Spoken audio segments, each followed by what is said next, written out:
मित्रों, हम सभी जानते हैं कि श्रावण एक पवित्र माह है। श्रावण को भगवान शिव का माह कहा जाता है। श्रावण की तरह भाद्र भी एक पवित्र माह है।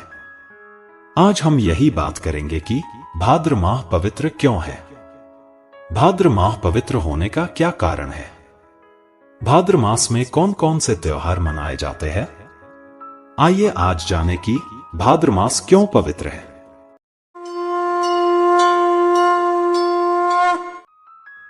भाद्र मास भारतीय दिन पंजी के अनुसार भाद्र मास साल का 5वां महीना होता है और भाद्र मास 31 दिनों का होता है।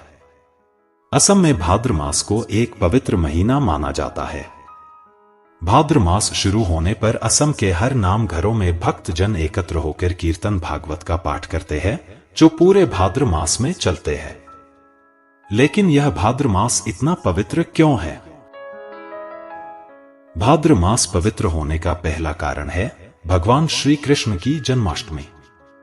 पौराणिक कथा के अनुसार दुष्टों और पापियों का नाश करने, संतों की रक्षा करने तथा समाज में शांति और धर्म की स्थापना करने के लिए भगवान विष्णु ने कंस के कारागार में ही वसुदेव और देवकी के 8वें पुत्र कृष्ण के रूप में जन्म लिया था।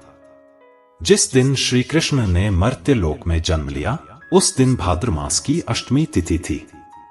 इसलिए हमारे समाज में हर साल भाद्र मास की अष्टमी तिथि के दिन भगवान कृष्ण का जन्मदिन पवित्र जन्माष्टमी के रूप में बड़ी धूमधाम से मनाया जाता है। इस प्रकार भाद्र मास हमारे लिए पवित्र हो गया। भाद्र मास पवित्र होने का दूसरा कारण गणेश चतुर्थी है।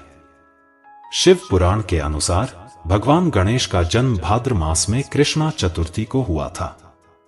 परंतु गणेश पुराण के अनुसार भगवान गणेश की उत्पत्ति भाद्र मास में शुक्ल चतुर्थी को हुई थी। जो भी हो, गणेश जी की उत्पत्ति भाद्र मास में ही हुई थी और गणेश चतुर्थी या गणेश पूजा होने के बाद ही अन्य पूजाएं शुरू होती है। भाद्र मास पवित्र होने का तीसरा कारण महापुरुष श्रीमंत शंकर देव जी की तिरोभाव तिथि है। महापुरुष श्रीमंत शंकर देव जी असम में नववैष्णव धर्म के दूसरे प्रचारक थे। भाद्र मास के शुक्ल द्वितीया तिथि में महापुरुष श्रीमंत शंकर देव जी की देहावसान हुआ था।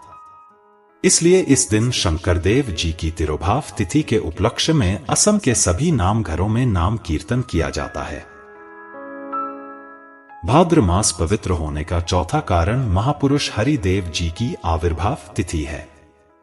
हरिदेव जी असम में नववैष्णव धर्म के प्रथम प्रचारक थे।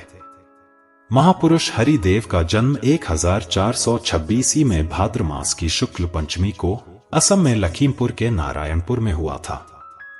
हरिदेव के पिता द्विज अजनाब और माता पारिजात देवी थी। एक शरण वैष्णव धर्म के प्रसार के लिए महापुरुष हरिदेव जी ने मानेरी सत्र, बहरी सत्र, हरिपुर सत्र और कैहाटी सत्र की स्थापना की।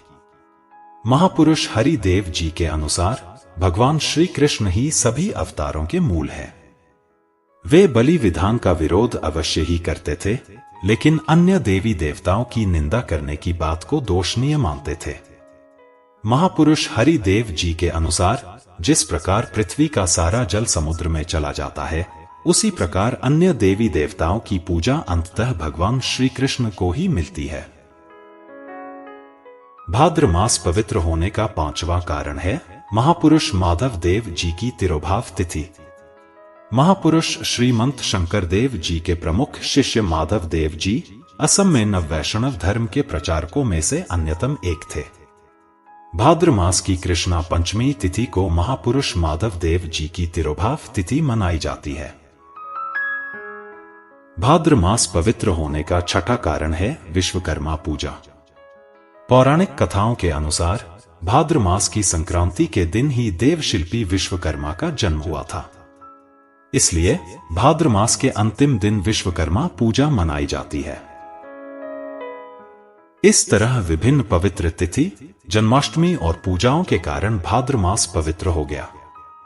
मित्रों, यही है भाद्र मास पवित्र होने के बारे में एक संक्षिप्त कथा।